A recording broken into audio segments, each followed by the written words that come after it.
Welcome back to the Ways to Flourish podcast, where we discuss how to flourish through challenges and elevate voices across William & Mary's campus. I'm Lindsay Heck. And I'm Eric Garrison. And we are back with season 3 of the Ways to Flourish podcast. I'm so excited. Third semester. Yeah. I'm like you're right, it is 3 semesters. Yeah, this is the start of our very third, a full year in swing of it. Fantastic. It's nice to be back.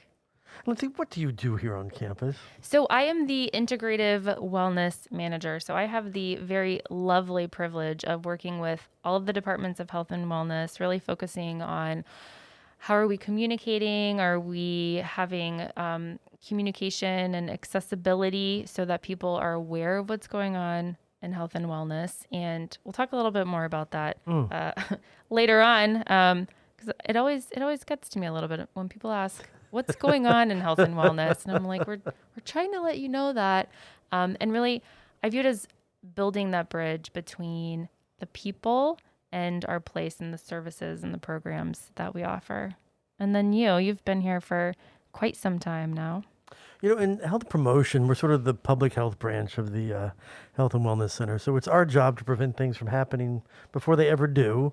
Or if we notice that something is going on, what can we do to tweak that and prevent that? And then occasionally we have to intervene after something has already happened and do some post-vention work.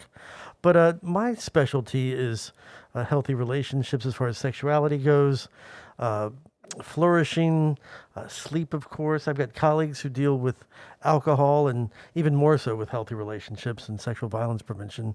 But together we just cover the gamut and work with everybody in the building and those outside of the building too. I think it's that collaborative piece that you actually help us do so well. Oh, well, thank you. And I love our approach to wellness, integrative wellness, and this campus, on this campus, in this building, across this campus. We try to stand firm in that sense that wellness is not something that's happening, of course, just in the wellness center or just at the recreation center. But I love that approach where we're focusing our services on across that spectrum, the education, the preventative piece that y'all play such a big role in, and then of course that intervention aspect of it. And you've got health services, counseling, our colleagues across the way in recreation. So yeah, it's just I've heard about this from other people saying, where else in your life or what other time in your life will you ever have all these services together, literally under one roof, but also in the same space, communicating with each other where it's legally allowed, but where they're just all there looking for a different aspect of your health, because they want you to be a better person, not just for these, years here at William & Mary, but for your time after that, that it's a life of change. Yeah, your inevitable time after that, right? Yes, it's exactly. Such a foundational, learning environment here. The things, I love it when we talk about this wellness space here, that this is really a learning center. You're learning about you. And that's really what the service providers are working towards. Absolutely. And we're moving into our 4th year now. We are. Isn't that exciting? And one of the things that always happens, especially this time of the year, we get people dropping in, we get professors, other, staff members, students, family members come in, they email us, they call us, they text us, and they're all wanting to know what is new in health and wellness this year. Yeah, let's chat about it. Let's do.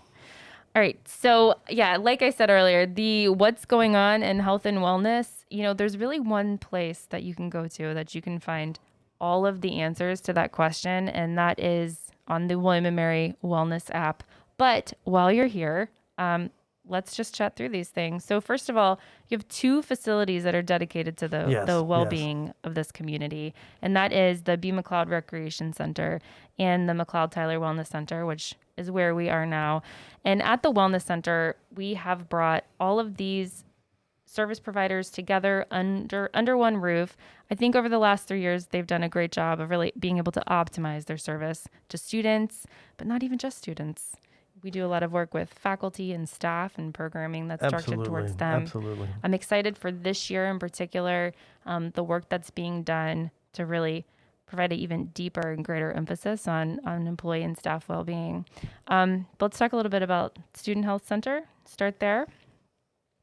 So we've got some great friends over there. Incredible friends. And the thing I would like every listener to know is that everyone who works there could have worked at any other medical facility in the world, but they chose to work with this population and at this specific university. So this is not, they wound up here. They chose to be here because they want to work with us and they want to work at William and Mary.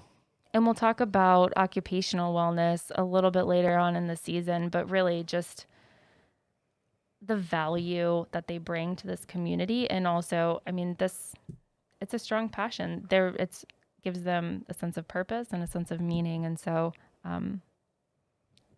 we have the right people in the right place here. On that team, it's a full staff of physicians and lab techs. We have a pharmacist. We do have a pharmacist with a doctorate in pharmacy. Yeah. We've got nurse practitioners, nurses. It's just amazing. Yeah. And so, fun fact about the pharmacy is that you can go there not just for your prescriptions, but also anything that's over the counter that's accessible all the time. That's true. I often forget. And faculty and staff can go there That's too. right, They will yeah. fill your prescription, even if it wasn't written there. So that's a great service. Yeah. And students can access their online health portals. It's tribehealth.wm.edu. So all of the questions and paperwork, people can log into that portal. You can find it right on the Student Health Center website to get connected with a physician, questions that you might have. Yeah. Yeah, I think the one thing that listeners need to know too, I was just thinking about the pharmacy, is they do not prescribe sleeping medication.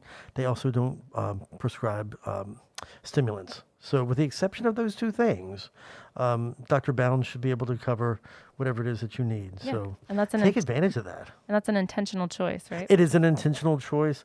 It's also a convenient choice. You don't need to hop on a shuttle or schlep, over to some Walgreens or something. It's right here on your campus, unless you're down at VIMS. But even so, you could still consult with Dr. Bounds about your prescription, or does it interact with something or whatever. And then also upstairs, we've got our counseling center. Broad range of services. Last year, they were doing a lot of virtual appointments. Excited for all of our staff to be able to have more in-person opportunities. The counseling center, and there are a lot of questions surrounding the types of appointments and what's accessible there. So on a basic level, individual group appointments.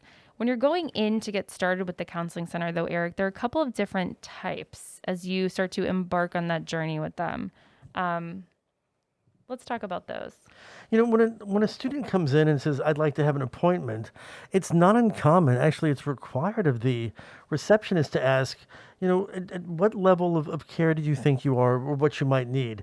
There's a triage appointment, which is basically an investigation appointment. You'll meet with a therapist and you kind of figure out, okay, where do you want to go from here? It might be one-time homesickness. It could be I just lost a loved one. My great-grandmother just passed away.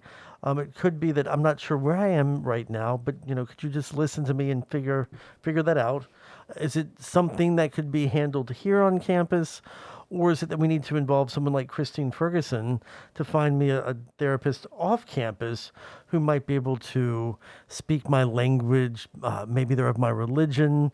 They understand my condition or my needs better than someone else.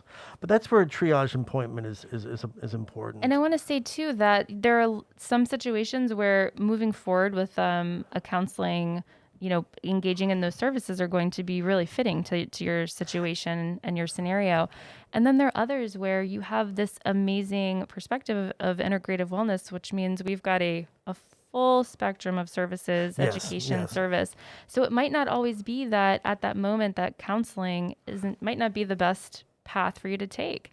It might be working through a workshop, identifying and managing anxiety, depression, things like that. So again, just to emphasize, there are many paths dependent upon what the situation is. And I'm thinking as you're speaking about art therapy or some of the psychoeducation that goes on upstairs or elsewhere, or like you said, it could be a workshop on how to sleep better or how to meditate, how to be more mindful. all of those things contribute to your mental health. And I think that's important for students to understand that it's not just therapy as the only route, to flourishing, but there's other modalities out there that work as well, if not better for some people than some of the more traditional methods. And with everybody, the issue with counseling is that, it works immediately for some. For others, it's a struggle, but it would work if they would devote themselves to that. And then there's a small portion where it's like, you know what, that just wouldn't work for you at all. So, counseling in that case is sort of like a pair of jeans. Some fit right off the rack. Some you got to stretch or shrink a little bit. Some you just have to throw away and ask for another pair. So, just be aware that it's not always going to be 100% right off the bat. It takes some work. They're going to, move you from your comfort zone into your stretch zone. They're going to want to know what's going on so they can provide the best service for you. Another great thing that the counseling center will do is they'll consult with you. So let's say you have a friend of yours who might be threatening self-harm, or your roommate is having severe homesickness and it's affecting your relationship with them, or your ability to study in the room. Your sweetheart may be going through some things, maybe a sexual trauma or something along those lines. A counselor can sit down with you and say, here's some things that you can do for them. But more importantly, since you're dealing with this secondhand depression, this secondhand sexual assault, this secondhand homesickness, here are some things that we can do for you. And by the way, I was thinking too, don't think that you have to feel rock bottom to see a counselor. You could be having an A plus 100 day. Like, oh my gosh, my world is just perfect right now. Speak to a counselor so they can help you maintain that, but also to talk to you about how realistic that is. And I think that goes back too to that education, learning about how your brain works, Yes. that preventative piece of it, before we're moving into that state of needing intervention. And seeking help, it's a sign of strength. So, seeking sensible support shows strength. So it's very wise of you. It's difficult, it's awkward, but it's very important that you do go, looking for help, the proper help. You're not, talking to, the creme delle or a squirrel or something. You're speaking to people who can actually help you. So that's something, this is where you learn how to adult. No matter what your age is, this is where you learn how to adult while you're at university. And I love that piece of our perspective in addressing mental health. Like you have this beautiful brain with its gifts and its challenges, and what a perfect environment to explore what those are and be surrounded by this community of people who can help you celebrate the gifts that are yours and help you to work through and overcome those challenges as well. So we talked about the triage appointments, we talked about the consultation options, and then the last piece of their appointment offerings too is the urgent and walk-in appointments. That's one that a lot of students may not understand. And sometimes we will walk in with an urgent matter, but because it's awkward for us to share that, or because we don't think that our problem is as great as our roommates or somebody else's, we might hold back on that. But an urgent or a walk-in appointment, this is for something that is pressing, it's critical, it is urgent, it's immediate. It's where you feel like I cannot get through the next 24 hours unless I speak to somebody. And we have a team on campus during opening hours who see nothing and nobody other than these urgent or walk-in appointments. So people will ask us and they'll say, Lindsay, Eric, what is an urgent or walk-in appointment? These are people who are having extreme difficulty coping with their emotions, or it's a time-sensitive matter. Maybe they've experienced some incredible loss or trauma. Maybe it was a sexual trauma. Their eating or their lack of eating is just out of control. They're having thoughts of harming themselves or even ending it all. They're hearing voices. They're seeing things that aren't there. All of these things. They're thinking of harming somebody else. Any of these things I've listed, and probably a bunch that I haven't, are all reasons to see someone for an urgent visit or a walk-in. That, share this. It's an awkward moment in your life, and that's okay. Seize the awkward. Speak to someone at the front desk. it's a very confidential space. It's a very protected space. Let them know before you leave whether you can or cannot make it through the next 24 hours without speaking to someone. There is no reason for a student who is experiencing an urgent matter to say they can't see me for a week or they can't see me for 2 weeks. We can typically see you in the briefest amount of time on that very same day. Oftentimes it's, hey, have a seat. We'll get someone from our team to see you today, or even within the next hour or 20 minutes. So do not think that you have to leave the building or leave that office space without having found the services or some advice or something that you need.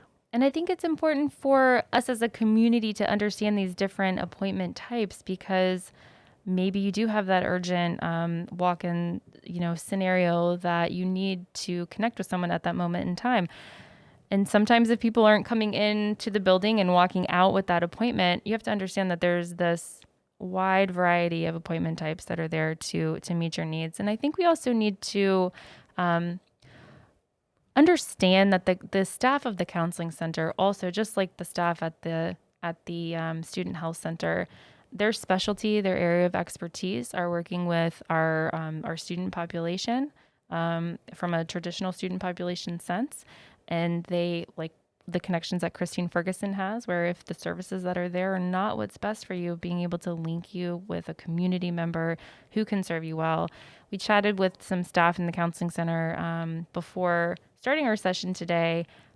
Plenty of availability. Yes. And I think that it's time for us as a community to be very sensitive to the narrative that we're talking about and sharing with our peers, our other students on campus, and understanding that language can sometimes create a very strong barrier for someone who needs to seek access and might not be able to get past those discussions, things that they've heard.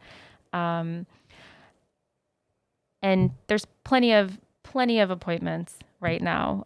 So we do just, like Eric said, you said it so well, when you get to that place where you need to seek help, tap into that, you have these resources that are available with people who are ready to help you. And I think the last thing I would like to say is that, if you go out into the, I don't want to call it the real world. This is a real world for all of us.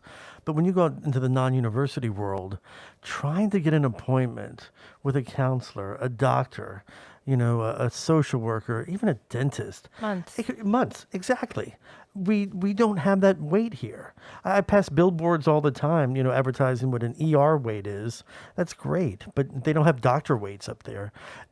Students and faculty and staff will realize our services for those whom they serve are available, at a rapid turnaround time. You just have to ask for that and be honest. And that being honest piece means being vulnerable, and that's okay. Yeah. One thing I'm really excited about for this semester too is being able for us to offer that sense of transparency. We're exploring the idea of a dashboard that covers I've health heard and about wellness, and so to really give that that glimpse of where we are in time, what you can expect as you're coming in for services, if there are any wait times, what that looks like, not just with the counseling center, but really across health and wellness. But yeah. So we talked about the student health center, we talked about the counseling center, and then your area of expertise, what's happening in health promotion. We have a lot of things that are going on within health promotion and the Center for Authentic Excellence. We've got an Authentic Excellence initiative here through CMAX, which is, again, the Center for Authentic Excellence, for Mindfulness and Authentic Excellence. This, philosophy of not leading with fear, finding a value other than fear that can guide you is just, it's life changing, literally and figuratively. It is life changing. And that's something that, our work here within the Health and Wellness Center is undertaking. We've got the Not app that we're going to be talking about. How do we have those awkward conversations? And that awkwardness is something we all need to embrace. But how do we do that? And so apps like Nod or other resources along those lines can help us do that. We've got Silver Cloud, which is an online psychoeducational tool to help people dealing with either stress, anxiety, or depression, There's even a COVID module this year to help you deal with some of that anxiety or some of those worries that you might have surrounding the current pandemic. We're working with our colleagues in the health center around an HPV, the human papillomavirus vaccination campaign. And also, we're working with counselors upstairs to make suicide prevention not just a week long event, but how do we dose that over the course of a year? You're going to hear in some of these podcasts about wellness coaching and some of those other great things that we're doing this semester. So stay tuned to Ways to Flourish podcasts. But also, as Lindsay mentioned, check out the website, wm.edu/wellness. Look at our online wellness center, all these online initiatives that we've got, because we are here for you, both virtually but also face to face. Just take advantage of that and be as well as you can, for that particular day in your life. I am a big fan of the Nod app, and especially at this point of the semester, as we've got freshmen coming into campus for the first time. We have sophomores who've been living the first year of their William and Mary experience under, COVID pandemic conditions, and really thinking about how that, we have worked to maintain opportunity and connection, but what are the residual effects of that on your social connections? And so for Nod in particular as a tool to build that social skill set, STEP had shared some research that they conducted earlier in the year, and the number one concern of incoming students being concerned about, making friends, finding their people. And I love that Nod is a tool that really can work through any anxiety or concerns you have about engaging in those situations, and also just a nice little stockpile of conversation starters. It absolutely is. It's a nice thing to have in your toolkit. And speaking of toolkits, you have some incredible stuff going on here in the building with Fitwell. So what are some of the things that you're doing this year, either carrying over or starting new, that along the Fitwell series? Yeah, so the Fitwell programs are that staple piece that that's where campus recreation really comes in and occupies our space, bringing the programs and services. Massage therapy and Reiki is going to be back for the fall semester. Excited to have those practitioners working with us right now. All of that information is available on the website as well. And then our Fitwell schedule, we are back in person morning, noon, and night, just about every single day in the Wellness Center in particular. The Fitwell classes are spread all over campus. I think there are 4 different locations this semester where these classes will be occurring. But we didn't get to experience that last year. So it's exciting for instructors. It's exciting for participants who can move out of that that virtual space. There was a lot of programming that happened previously in Miller and at Matoka last semester. All of that will be maintained moving into this semester, but at the Wellness Center in particular, excited to have those classes come back into this space in particular. And I have to ask, looking at, so where we are right now, I can see paints and crayons and everything else. Do we have the divine Sarah B working with us this year again? Yes. So Sarah's going to be maintaining some of her virtual teaching opportunities. I think that it is, let's see here, Tuesdays, 11 to noon, she'll be in the Wellness Center. She's going to maintain a knitting group that she started, her traditional creative art therapy processes, and the women's groups. And we've gotten some questions about the women's groups in particular.